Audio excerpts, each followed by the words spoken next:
Actually ഞാനിപ്പോൾ നിൽക്കുന്നത് Angel belong ബീച്ചിലാണ്. Actually ഞാൻ ഇവിടെ വരണ വരെ ഞാൻ വിചാരിച്ചു എന്തിനാണ് ഇങ്ങോട്ട് വന്നതെന്ന്. കാരണം ഓഫ് റോഡ് എന്ന് വെച്ച് കഴിഞ്ഞാൽ ഓഫ് റോഡിൻ്റെ മാക്സിമം ഉണ്ടായിരുന്നു. പക്ഷെ ഇവിടെ വന്ന് ഈ വ്യൂ അങ്ങ് കണ്ടു കഴിഞ്ഞപ്പോൾ oh my god, this is insane. ഇനി ഇതിൻ്റെ അപ്പുറത്ത് ബ്രോക്കൺ ബീച്ച് ഉണ്ട്, ക്രിസ്റ്റൽ ബീച്ച് ഉണ്ട്, പിന്നെന്താ പറയുക, ഒരുപാട് ബീച്ചസ് ഉണ്ട് ഇവിടെ. ഇതൊക്കെ ക്ലിഫിൽ നിന്ന് കാണാനേ പറ്റത്തുള്ളൂ. പക്ഷെ ആ വെള്ളം വന്ന് അടിക്കുമ്പോഴുള്ള ആ ഒരു ബ്യൂട്ടി, ഇവിടെ എത്തിപ്പെടാൻ കുറച്ച് ബുദ്ധിമുട്ടാണ്.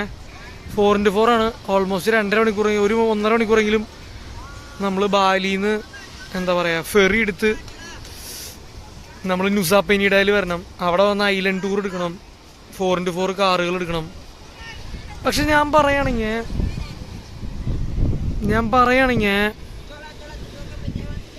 ഇത് നോക്കിയേ, ഇവിടെ വന്നിട്ട് തിരിച്ചു വിളിക്കുമ്പോൾ വരാണ്ട് അവിടെ നിന്ന് ഫോട്ടോ എടുക്കണുണ്ടോ?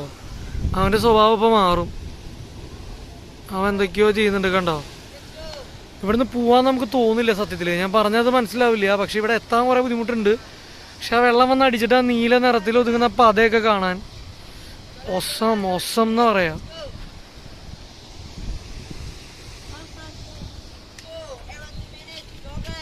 ദൈവം കണ്ട, അവൻ ഡ്രൈവറായിരിക്കുള്ളൂ 4x4. ഒരുത്തനും വരുന്നില്ല, ഇവിടെ ഇട്ടിട്ട് പോകുന്നു തന്നെ ഇവരൊക്കെ. ടൂറിസ്റ്റുകൾ വരുന്നതിൻ്റെ 1 കൺട്രി 2 കൺട്രി എന്നൊന്നല്ല, ഈ വീഡിയോയിൽ തന്നെ കാണാൻ പറ്റും. ഒരു 10-25 രാജ്യമെങ്കിലും വരുന്നുണ്ടാവും. അതേ ഇവള് വീണു എന്ന് പറഞ്ഞാൽ ഇവിടെ രാജ്യങ്ങളുടെ എണ്ണം ഒന്നും പറയാനേ ഇല്ല. ഇത് തേടി വരുന്നവരുടെ എണ്ണം ഒരു രക്ഷയില്ല. വെയിലെന്ന് വെച്ചാണ്ടല്ലോ, പൊള്ളണ വെയില. പക്ഷെ സ്റ്റിൽ ഇത് കാണാൻ ആൾക്കാരുണ്ട്.